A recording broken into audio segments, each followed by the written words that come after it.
Olá pessoal, tudo bem? Sejam bem-vindos aqui ao canal Nova Aliança. Quero deixar uma mensagem muito interessante aqui no canal.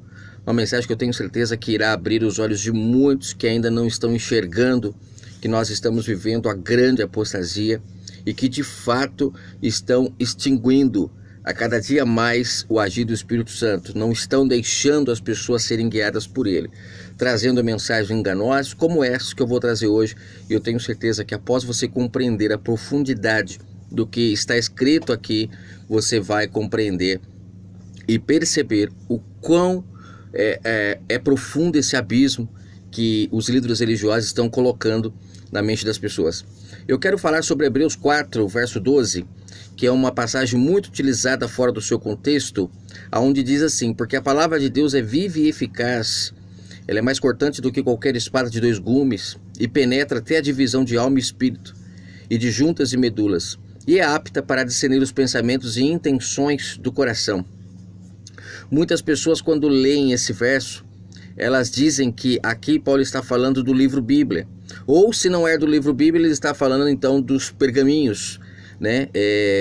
Eu vi ontem, eu não vou colocar aqui para que o meu vídeo não sofra retaliações, mas eu vi ontem aqui no YouTube várias mensagens, e todas elas, todas, os líderes religiosos falam desse verso como essa palavra aqui sendo o livro Bíblia, né? Teve até um que falava que a pessoa tinha que ler todos os dias para que o pai pudesse falar com ela, aquela coisa toda que nós já sabemos, como se quando Paulo fala que a fé vem pelo ouvir, né, a palavra de Deus, as pessoas também trazem que é ir para um templo, ouvir os homens falando o que está escrito nesse livro, porque não tem como você ouvir, apesar que hoje com a tecnologia você ouve até esse livro em áudio, mas ali Paulo está falando de ouvir, por quê? Porque o Pai, ele é vivo e ele fala com cada ser humano individualmente.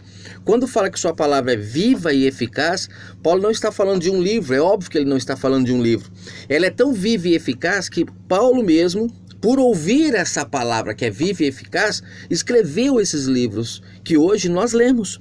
Mas nós queremos ficar como coadjuvantes ou sermos herdeiros também da promessa? Porque Paulo recebeu o Espírito Santo do Altíssimo para falar com ele, ao ponto de ele trazer mensagens, né, nesses livros fortíssimas. Mas porque ele recebeu a herança, e nós vamos ficar do lado de fora? Ou vamos também ser herdeiros como ele o foi, para receber do Pai a sua palavra que é viva e eficaz? Assim como Paulo recebeu, os profetas também ouviram essa palavra que é viva e eficaz. Por isso que temos livros desses homens inscritos. O próprio Messias, que tinha o Pai nele, o Emanuel, Deus conosco, ou seja, o Criador, que é outro fermento do sistema. Quando fala Deus conosco, as pessoas muitas das vezes pensam que é o Messias, que é o Deus que está conosco. Não, é o Pai que estava nele, por isso estava com a humanidade. O Pai habitou aquele templo, por isso que fala que o Messias era ungido, não vinha dele a unção, ele foi ungido pelo Pai para poder trazer a sua mensagem. Então aqui nesse verso a gente percebe que ele é uma ferramenta muito poderosa na mão de homens enganadores, para que as pessoas fiquem presas a ir a um templo para ouvir as mensagens que eles trazem. E eles, quando pregam ali, eles leem 2, 3 versos e eles ficam 1 hora pregando. Isso, igrejas que ficam 1 hora. Antigamente, quando eu frequentava esses lugares, eu dava muito valor nas mensagens, e igrejas que pregavam 10 minutos eu não gostava. Eu queria pregações de 1 hora. Hoje eu percebo que quanto maior o tempo da pregação, mais fermentadas as pessoas ficam, mais o povo desse tempo que ouve esse homem que prega 1 hora, mais estão fermentados. Os que ouvem 10 minutos estão menos fermentados. É como se fosse um sono pesado e um sono leve. Os que ouvem menos mensagens religiosas estão com menos sono, é mais fácil você chacoalhar e acordar a pessoa. Então, esse verso de Hebreus 4, verso 12, ele é uma arma na mão desses homens para fazer com que o povo pense que essa palavra que é viva e eficaz são as mensagens que eles trazem, são as mensagens que eles detupam nesse livro, e até mesmo dizem que essa palavra que é viva e eficaz é esse livro Bíblia. E aí as pessoas, quando estão no seu dia a dia, fazendo suas coisas diárias, elas não ouvem a voz do Pai, essa palavra que é viva e eficaz, porque estão acostumados a acreditar que a palavra viva e eficaz é o livro Bíblia. E aí no seu dia a dia, quando o Pai quer falar com ela, ela acha que é uma voz da cabeça dela, ela pensa todo tipo de coisa, menos que é a palavra viva e eficaz, querendo trazer vida para ela naquele momento em que ela está praticando a morte nas suas atitudes. Mas infelizmente, homens maus viriam, como Paulo fala no livro de Atos, abocanhariam o rebanho, e se abocanhar o rebanho é justamente isso, é distorcer a verdade. O próprio Messias fala em João 10 dos ladrões e salteadores de ovelhas que vêm para matar, roubar e destruir, e lá ele fala, são os líderes religiosos que não entraram pela porta, não são dignos de serem guias das pessoas, mas se colocam como guias, mas como o próprio Messias diz também, são guias que levam as pessoas para abismos profundos, porque se eles estão cegos, estão também cegando a todos aqueles que os seguem. No contexto aqui de Hebreus 4, quando você lê o contexto, você entende claramente o que Paulo está querendo dizer nesse verso 12. Porque no contexto, eu não vou ler todo o contexto, mas aqui no contexto Paulo está falando do descanso que os crentes herdaram, né? Muitos falam que herdarão, mas o detalhe é que está aí, as pessoas quando lê a palavra crente, eu já tenho mensagem no canal que fala sobre essa questão da deturpação da palavra crente, porque crente é aquele que crê na mensagem do Messias e que a compreende, não a fermenta com um vinho novo em odre velho, não utiliza a palavra do Messias como remendo em roupa velha. São pessoas realmente libertas, que estão com as vestes nupciais. Agora o problema é que hoje as pessoas carregam o nome crente de uma forma assim, de qualquer jeito. Nem conhecem muitas das vezes a mensagem do Criador, estão todos fermentados, mas carregam o nome de crente. E isso que é uma deturpação muito grande que nós estamos vivendo, que é a grande apostasia. Crente de fato é aquele que compreende a mensagem do Pai e que abandona tudo aquilo que foi dito para abandonar, para que se pudesse ter uma nova relação com o Pai, que é a relação da nova aliança, que é como o Messias disse para a mulher samaritana, que é em espírito e em verdade, nem no templo e nem no monte. Mas as pessoas continuam no templo, muitos continuam nos montes e acreditam que estão vivendo a nova aliança. Isso é uma grande apostasia que nós estamos vivendo. E aqui no contexto Paulo está falando que aqueles que de fato compreenderam a mensagem do Pai encontram esse descanso, que é o descanso, que é uma sombra do descanso do Pai, quando lá no sétimo dia ele descansou. E Paulo fala que o povo da velha aliança, porquanto tendo-nos sido deixada a promessa de entrarmos no seu descanso, temamos que não haja algum de vós que pareça ter falhado. Porque a nós também foram pregadas boas novas, assim como a eles. Olha só, foi pregada para o povo da velha aliança as boas novas também, esse descanso.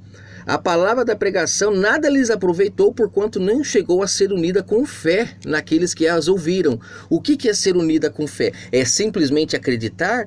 Não, é ouvir essa voz, essa palavra que é viva e que é eficaz. Se eles ouvissem, eles teriam encontrado esse descanso. Mas como disse o Messias em Lucas 17, do verso 7 ao 10, ele fala dos servos inúteis. O povo da velha aliança só fazia o que estava escrito no pergaminho, só fazia o que os líderes religiosos mandavam. E aí é que mora o perigo. Eu tenho uma mensagem, a mensagem número 75 aqui no canal, que eu falo sobre a palavra pergaminho, que significa pegadas no caminho. Como aquele povo não tinha 100% essa palavra que é viva e eficaz liberada para ouvir a voz do Pai e ter a sua fé aumentada dia a dia, então o Pai autorizou para que se escrevessem os pergaminhos. Até esses dias eu li um comentário aqui no canal de uma moça que ela falava que ela acreditava na Bíblia porque foi através dos pergaminhos que se descobriu que o Messias viria. Sim, para um povo que precisava ver para crer, para um povo que não tinha acesso a essa palavra que é viva e eficaz, que é o Espírito Santo do Pai, porque esse Espírito só foi derramado no dia de Pentecostes, lá em Atos 2, se você quer uma referência bíblica, lá em Atos 2. Então aquele povo não tinha essa palavra viva e eficaz, eles não davam ouvido, não, como Paulo fala aqui, não uniram a fé, não ouviam a voz do Pai. Então foi autorizado que se escrevesse, mas para a nova aliança, as pessoas ainda continuarem acreditando que é o livro que é vivo e eficaz, é o que está escrito no livro, então estão considerando que o Criador está morto, porque geralmente são os mortos que deixam livros escritos, porque não perpetuarão sua existência, como por exemplo Paulo, como o próprio Messias em carne ali, mas após a vinda do Espírito Santo, sabemos que o Espírito Santo é ele quem guiou os profetas, quem guiou o Messias, quem guiou Paulo. Então ele está vivo. E se eu quiser ainda ler um livro para ouvir a voz do Pai, isso é um ato de blasfêmia, porque o Criador está vivo e o Espírito Santo dele está falando com cada um de nós a todo tempo. Só que as pessoas preferem extinguir ele, pisar, não dar ouvido, para ficar lendo o livro por causa de enganos de homens que lucram quando as pessoas ficam presas em suas mãos através desse livro. Aí ele fala, que Paulo fala que se o descanso verdadeiro fosse quando o povo entrou lá em Jerusalém, o Pai não teria falado de um outro dia de descanso, né? Aqui, ó, ele fala aqui no verso 4: pois em certo lugar disse ele assim do sétimo dia, e descansou Deus no sétimo dia de todas as suas obras, e outra vez nesse lugar não entrarão no meu descanso. Ou seja, falando para o povo de Israel, porque não uniram a fé, não ouviam a sua voz, eram servos inúteis, só faziam o que estava escrito. E hoje o povo está igualzinho, só faz o que está escrito na Bíblia. Eu tenho um rapaz que trabalha comigo, que ele disse que o ano que vem o filho dele faz 8 anos e que graças a Deus ele não vai precisar pagar mais pensão. Quer dizer, olha só, servo inútil.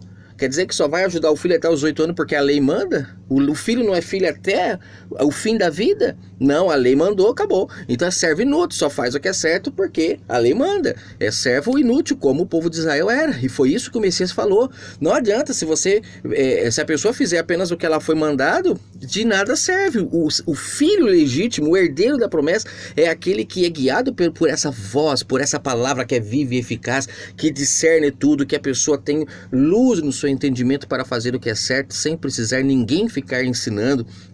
Aí ele vem no contexto aqui até o verso 2 dizendo: porque aqueles que entram no sábado do Pai são aqueles que são guiados por essa palavra que é viva e eficaz, que faz com que essa pessoa, por essa palavra ser tão cortante como qualquer espada de 2 gumes, que penetra a divisão da alma e do espírito, das juntas e medulas, essa palavra ela faz a pessoa discernir os pensamentos dela, as intenções do coração, e com isso ela faz o que é correto, deixando o que é errado de lado. Mas isso quando ela está unindo a fé, quando ela está sendo guiada pelo Espírito Santo. Agora, quando ela fica debaixo de homens que dizem trazer uma palavra de Deus, que marcam horários para as pessoas irem ouvir uma pregação, essas pessoas que precisam abrir um livro para ouvir o Pai falar, então quer dizer que elas estão ainda como o povo na velha aliança, que só conseguiam ter acesso às coisas do Pai quando se lia o livro. Por isso que o Pai pedia para ler todo dia, porque o povo não ouvia sua voz, então saberia sua vontade através do livro. Agora hoje, gente, na nova aliança, o Espírito Santo do Pai não está morto.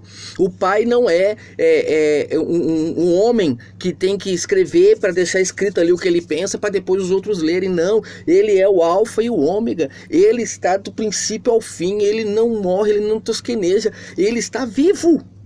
Paremos de tratá-lo como morto, precisando ler um livro como se ele fosse um Chico Xavier que já morreu e eu tenho que ir lá ler o que ele falou para saber o que ele falou. Ele está falando com todos 24 horas no seu ouvido. A fé vem pelo ouvir. A porta do templo do Pai, que é o nosso entendimento, a tenda dele, tem que estar aberta para ouvir. Temos que unir a fé, porque senão seremos como o povo da velha aliança, que não entra no descanso do Pai. Estão sempre ali, parece que, sabe, aquela euforia, sempre querendo entrar e nunca entram. Entre no descanso do Pai. Comece a ouvir a sua voz no seu dia a dia. E você vai encontrar uma paz de espírito. Por quê? Porque essa palavra é viva. Ela vai fazer você discernir os pensamentos, as intenções do coração. E você vai começar a encontrar a paz, entender o sentido da vida. E aí sim, a paz chega e o descanso acontece. Que o Eterno abençoe sua vida e cuidado com esses cães que lucram, que aceitam de tudo para poder viver na vida luxuosa que a palavra do Pai traz. O Messias disse no livro de Marcos para aqueles líderes religiosos da época: vocês me matarão para viver da minha herança. E é o que temos visto hoje, pessoas pagando seus aluguéis, ganhando salários altíssimos, cobrando para levar a mensagem do Pai. São lobos, ladrões, salteadores que vivem da herança, e eles pagarão caro. São inimigos, como diz a Escritura da cruz de Cristo. E com certeza chegará o dia do Pai prestar conta com todos esses homens que não deixam essa palavra viva falar com cada pessoa pela fé. Ficam se colocando ainda como intermediário. O Pai não precisa de intermediário na nova aliança. Ele precisou na velha porque o povo não tinha o Espírito Santo. Mas após o Espírito Santo ter sido derramado, o Pai quer falar com cada um. Porque aquele que crer, aquele que ouvir a voz do Altíssimo, se salva. Quem crer e for batizado pelo Espírito Santo se torna herdeiro e passa a ser um com o Pai, como o Messias o foi. Glórias ao Criador por isso.